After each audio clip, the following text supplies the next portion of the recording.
let's keep these high spirits for the ball later on. But, you're not lost on your own. You're not alone. please welcome Stalini. So, Mother Lele, all the way from the Kingdom of Tonga, we would first like to pay our respects to the ancestors and owners of this land. My name is Stalin, not the dictator, Naufahu, and it's almost a legal requirement that I mention that part. I am the Manager of Special Projects and Information Technology and Support Divisions for Waste Authority Limited.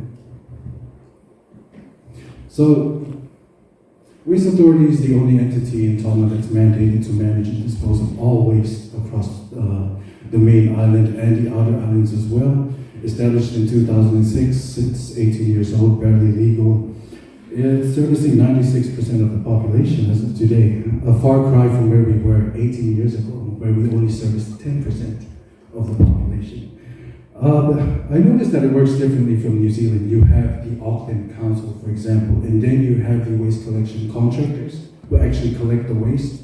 In our case, think of it as if Auckland Council and their waste management contractors had a baby. So it's kind of like a hybrid. We operate and collect all the waste, and we also set the policies. So the presentation today will be an interesting textile dilemma that's going on in Tonga right now, and these psychological and cultural underpinnings behind this, and what are the solutions that we are implementing towards this. Yeah, most goods coming into Tonga are from here in New Zealand. New Zealand is the single largest source of imports into the country. But this is not just limited to textiles. We eat a lot of sheep. Though if we aggregate by region, that goes to Asia. So let me just ask you, while we're on the topic of textile waste in Tonga, why should you care? Later on, we're going to discover that Tonga only outputs 913 tons of textile waste per year. But for New Zealand, try 220,000. In that context, why should you care about our waste issue around textiles? The reason why it's important is because even though we're just talking about Tonga right now, Tonga is let's just say it's a template for an issue that is going on around all other small island nations. This includes Cook Island. You heard her ask a question in the last presentation about the plans towards the textile waste going into Cook Islands, because they're facing the same issue in Fiji, Samoa. All these goods that is birthed from this community-based culture of giving, which worked well in one point when we all relied on each other.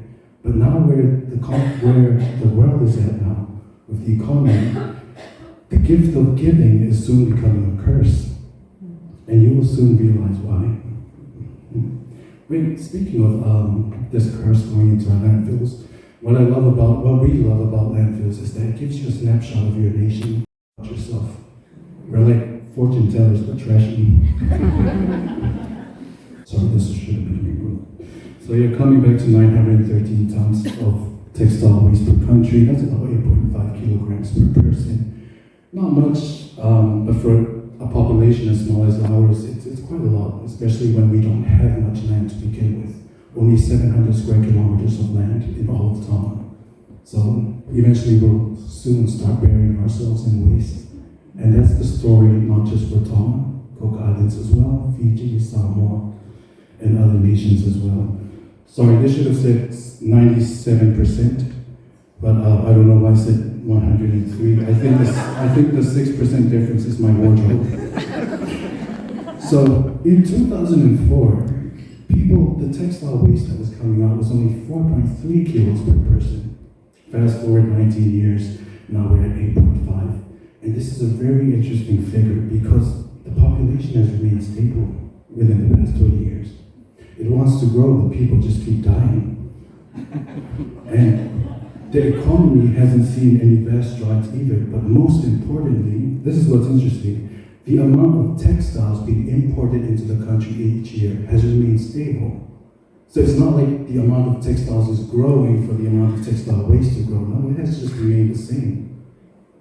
And yet, we're disposing over almost twice as much of textiles as we are today than we did before. So solutions. We can't talk problems all day without talking about some solutions to this. And on the topic of solutions, we've heard it all throughout the years. Every consultant who's come into the country saying, do this, do that, implement this. But it's very easy to forget some things that won't work in our context. But not only that, money talks, especially in nations as small as ours. And all ours ever says is Naufahu. So, what kind of solutions can we implement holistically within our country? We had to think of this with the team over the past 2 years. And something we came up with. Very timely, Minister of Environment was giving a speech on this yesterday. So we were able to put forth a proposal for a waste management. And I admit it was challenging, especially when it comes to the consultations that you have to put out. You guys are going through that challenge, I guess, at this point of time. And what we found works for us was that we had to take ourselves outside of our own industry. The thing about these conferences, it really gives you a lot of confirmation bias. You're around like-minded people every day, you're surrounded, and it tends to reinforce this idea that your priorities are the priorities of the people out there. But that's rarely the case.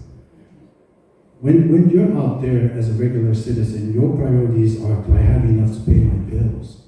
Is there enough food on the table? Are my kids happy? Let's keep these high spirits for the ball later on. But,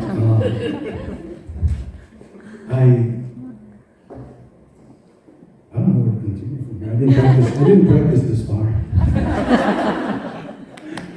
But from the smallest kingdom in the world to yours, Naufahu, it means I love you. Thank you. Introducing my colleague here, Tonga.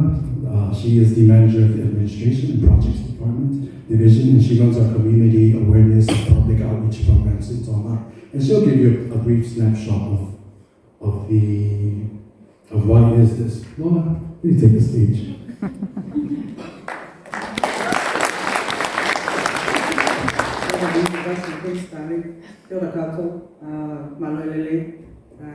Stalini said, Lola, a couple of years back, I worked for Auckland Council and also Wellington Council before moving back to Tonga in 2006. So quite familiar with the process here, but now back in Tonga, and then we have a bigger issue there with the waste. My task today is to talk about the cultural side of things and behavioral change. And I think most Pacific Islanders can relate.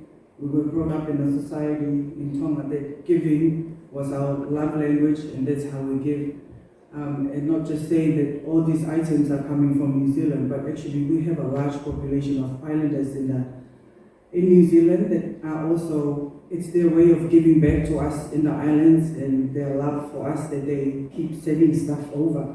But without realizing the intention is to gifting, but it's actually adding on to the waste at the landfill, especially if the goods are at a stage that it's just a short amount of lifespan that they all end up at the landfill. So that's linking back to that with the cultural aspect of it. We were brought up in that, and that's how we give and gifting. And we saw that when the volcanic eruption happened in 2022.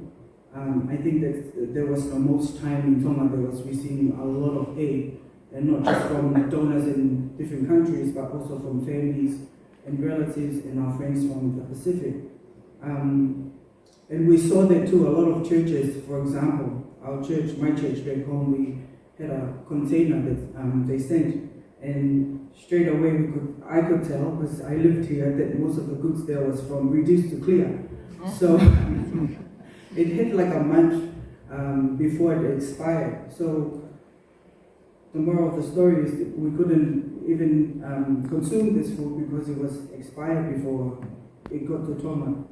So part of behavioral change program that I'm doing with public awareness for communities is trying to change change the mindset and educate our own people as well. I know that they're giving back and gifting to Tonga, but also to know what you're sending. Do you really need to send those things? Or sometimes it's hard to actually tell them, well, just send money anyways, because they'll say, no, we're going to send the gifts. But sometimes it's better to send the money or liaise with us first on what's really needed instead of just thinking that you can just send some items, because they're really wanting to get rid of that from here, but then it ends up in our shores and then it ends up in the landfill. And that's one of the big issues that us at Waste Authority are dealing with right now. It's a lot of the bulky waste too, because they send containers over. There's a lot of whiteware and a lot of couches and second-hand from here. Some of them are still in good condition, and it's great what organizations like Localize are doing here. They have second-hand shops where you can actually go there and sell it for a very affordable price. But some of these items come to Tonga and it's only like a few months and then they throw it away. And then our team will have to deal with that because it all comes to the landfill. So that's the issue that our teams are facing, is actually dealing with those waste when the intention is good. It's just giving. We all want to be charitable and try to donate things, but it's good to actually think about what you're actually sending back to the islands, especially with problematic waste that we don't have processed because we lack the financial support and the resources to process these types of waste. So this is a great platform that actually us from the Pacific are here, because we're networking with a lot of expertise here and people that may be able to help us with some of these issues that the islands are facing, because most of us are all dealing with the same things, that most of these problematic waste we are still trying to sort out and get the financial support and resources to process these types of problematic waste. But we'll hand over to Stalini to actually continue on, but that's my side of things with behavioral change and culture.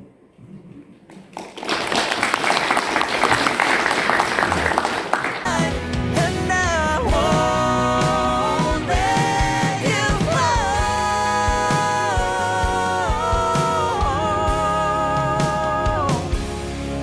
Oh, I'm gonna hold you,